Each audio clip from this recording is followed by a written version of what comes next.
Hello everyone, this I bought in the street fruit seller. It's called Marang. Now we am going to try, my first time to try this fruit.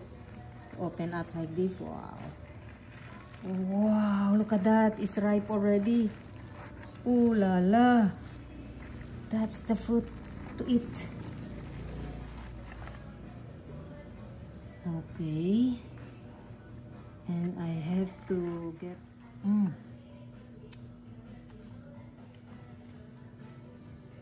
ang liit ng seeds niya, in fact, pero super sweet.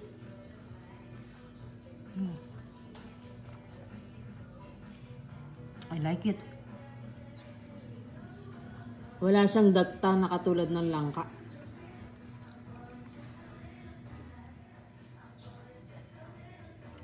Oh.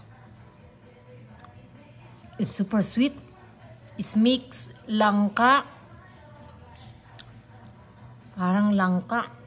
Hindi ko alam yung iba pang mixing niya, pero ang sarap. And the seed I'm going to plant. Kasi yung tinanim ko, parang mamamatay na sobra.